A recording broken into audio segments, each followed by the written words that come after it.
અક્ષય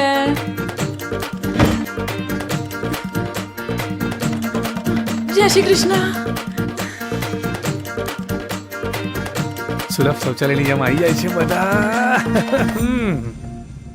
તો દોસ્તો, મલ્હાર ઠક્કરની upcoming movie all the best પંડ્યાનું ટીઝર લોન્ચ થઈ ગયું છે.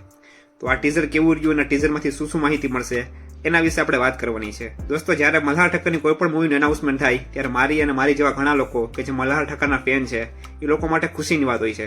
અને એમાંય જો મલ્હાર ઠક્કર આપણને કોમેડી કરતા જોવા મળી ગયો તો સોના ઉપર સુગંધ બેસી જાય એ રીતનું કામ થઈ જાય છે. અને એવી જ રીતે આ ટીઝરની શરૂઆતમાં પણ આપણને આ વસ્તુ જોવા મળે છે. આમ જોવા જાવ તમે તો કોઈ પણ વસ્તુના ટીઝરમાંથી એટલો બધો આઈડિયો લગાવવો મુશ્કેલ પડતો હોય છે, કારણ કે ટીઝર માત્ર 30 સેકન્ડ અથવા તો 1 મિનિટની આસપાસ મેક્સિમમ એટલું જ આપણને જોવા મળે છે ટીઝરની અંદર.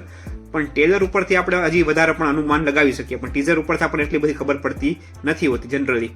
પણ મેં આના પહેલા એક વિડીયો બનાવ્યો હતો જેનું નામ હતું upcoming movies of Malhar Thakkar. એની અંદર મેં તમને સ્ટોરીની વાત કરી હતી કે ઓલ ધ બેસ્ટ પંડ્યા નામનું પિક્ચર આવી રહ્યું છે અને એની અંદર સ્ટોરી કંઈક આ રીતની હશે. અને એમાં જે પ્રિડિક્ટ કર્યું હતું કે ભાઈ એના પપ્પા અને મલ્હાર ઠક્કર એ બે વચ્ચે અનબન રહેતી હશે અને બેને ભળતું નહીં હોય.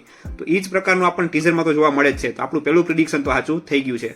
બાકી આગળની સ્ટોરી પણ મેં તમને વિડીયોમાં કીધી છે. તો હવે એ જ આપણે ટેલરમાં જોવાનું છે કે એ સ્ટોરી આપણી કેટલી સાચી બને છે. એક પ્રિડિક્શન આપણું સાચું થઈ ગયું છે અને જે આપણને ટીઝરમાં જોવા મળે છે કે બાપ અને દીકરા વચ્ચેની બનતી નથી હોતી.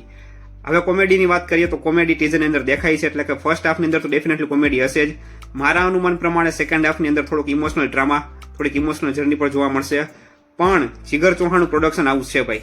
જીગર ચૌહાણનું પ્રોડક્શન આવું હોય જેને આની પહેલા ધુઆંધાર ને લોચા લાપસી, ખાસ કરીને લોચા લાપસી પિક્ચર બનાવી હતી કે એ એવા પિક્ચર બનાવે કે જે તમને પહેલેથી લઈને છેલ્લે સુધી પકડી રાખે, મતલબ કે તમને જરી કે કંટાળો ના આવવા દે.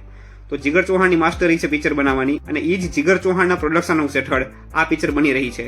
તો ડેફિનેટલી પિક્ચરમાં નવું હશે, પિક્ચરમાં દમ હશે, પણ બાકીની માહિતી આપણને ટ્રેલર આવશે ત્યારે વધારે ખબર પડશે. અને હું માનું ત્યાં લગી પિક્ચરનું ટ્રેલર પણ થોડાક જ દિવસોમાં, એટલે કે એક અઠવાડિયામાં અથવા તો 10 દિવસમાં આવી જવું જોઈએ, કારણ કે પિક્ચરની રિલીઝ ડેટ છે 14 માર્ચ, એટલે કે ધૂળેટી ઉપર. ધૂળેટીને કઈ વાર નથી રહી, તો મતલબ કે તમને અઠવાડિયા 10 દિવસની અંદર તમને ટ્રેલર પણ જોવા મળી જશે. તો દોસ્તો, તમે મલ્હાર ઠક્કરની અપકમિંગ મૂવીનું લિસ્ટ જોયું ના હોય તો તમે અહીંયા ક્લિક કરીને જોઈ શકો છો. અને આવા નવા ક્વોલિટી કન્ટેન્ટ જોવા માટે મારી ચેનલને સબસ્ક્રાઇબ કરી લેજો. તો દોસ્તો, હું મળું છું નવા ટોપિકમાં નવા વિડીયો સાથે. ત્યાં સુધી જય હિન્દ.